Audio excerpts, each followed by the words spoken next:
En ce qui concerne la famille, des solutions adaptées. Il est possible de favoriser la famille en changeant nos façons de faire. Vous avez le droit de choisir le mode de garde de vos enfants et l'État doit respecter ce choix. Fini les programmes rigides qui ne tiennent compte que d'une seule réalité. Nous devons réorganiser les mesures fiscales pour appuyer la famille non seulement avec jeunes enfants, mais à divers moments cruciaux. Lorsque l'on parle de la vie familiale, le droit de choisir, c'est permettre aux parents de choisir, grâce à la contribution de 100 $ par semaine par enfant ne fréquentant pas le réseau de garde subventionné. Grâce à la déduction fiscale des intérêts hypothécaires pour la résidence principale. Grâce à l'abolition de la règle de disposition présumée des biens lors des successions.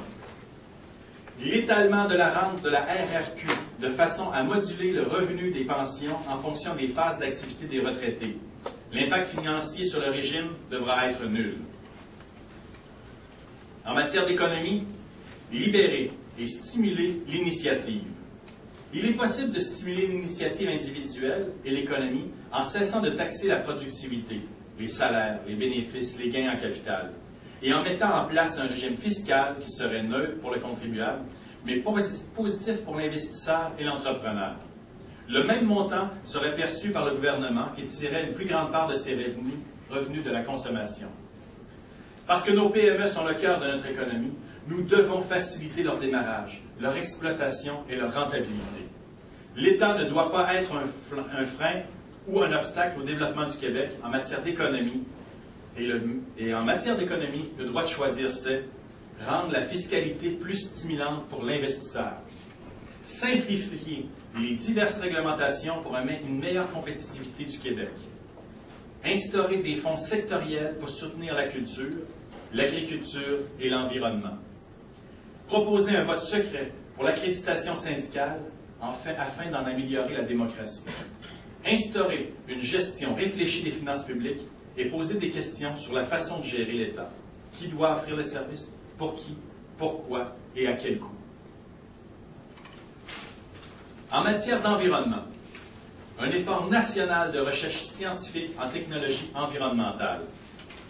Il est grand temps de considérer la protection de l'environnement sous l'angle des opportunités de développement et des revenus potentiels. Nous pensons qu'il faut créer de la richesse avec la protection de l'environnement et cesser d'étouffer les initiatives issues du génie québécois.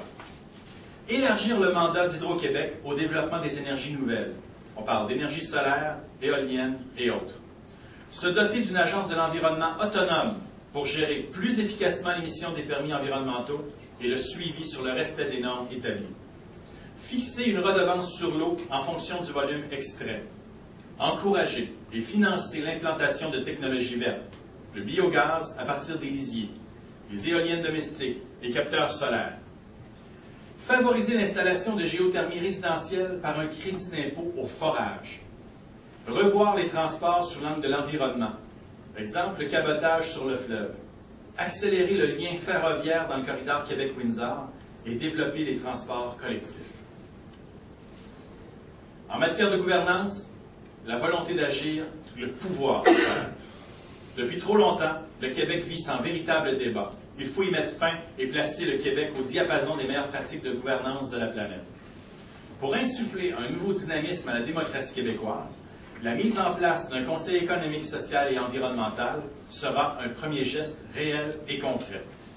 Ce Conseil sera investi d'une triple mission. Conseiller le gouvernement, favoriser par sa composition pluraliste le dialogue, contribuer à l'information, à la discussion et à l'étalonnage des services gouvernementaux. Il faudra mettre en place, au Conseil exécutif, le ministère du Premier ministre, une unité de coordination et d'implantation des avis du Conseil économique, social et environnemental. Et en finale, et non le moindre, en ce qui concerne le parti, l'ADQ doit revenir à l'avant-scène de la politique québécoise. L'Action démocratique du Québec doit se donner les outils pour revenir à l'avant-scène de la politique québécoise. Il faudra mettre l'accent sur l'organisation politique en établissant un plan clair et en instaurant une véritable stratégie de communication interne et externe. Pour l'ADQ, le pouvoir de faire, c'est arrimer les travaux de l'équipe parlementaire et ceux de la permanence. Proposer une redéfinition du rôle du comité exécutif national et de ses différentes instances. Rencontrer 2 fois par année les 125 présidents d'associations lors de réunions que dirigera le chef du parti. Proposer de la formation continue sous la forme de l'université d'été et maintenir la permanence à Montréal et avoir à l'ouverture d'un bureau à Québec. Alors, tout ceci fait un peu le tour de la plateforme que nous proposons. Et un des points que je remarque que nous avons développé beaucoup à la DQ, c'est l'autonomie, le choix, de toujours offrir le choix aux citoyens et de ramener le pouvoir dans les infrastructures à la base qui sont proches des citoyens. Lorsque l'on parle d'éducation, lorsque l'on parle de santé, nous voulons redonner le pouvoir à ces organismes-là qui comprennent les besoins des citoyens et qui peuvent leur répondre de la meilleure façon. Et c'est ce que vous pouvez travailler ici. Je tiens à remercier énormément toute l'équipe qui a travaillé très fort, que ce soit Rénal, que ce soit Albert, que ce soit Ariane. Je vois plusieurs autres visages qui sont présents ici aujourd'hui. Merci beaucoup de tout le travail que vous avez pu faire à travers tout ça, parce qu'on a une belle organisation partout à travers le Québec qui croit que le Québec peut évoluer et qui croit qu'ensemble, nous allons réussir à le faire. Merci beaucoup à tous.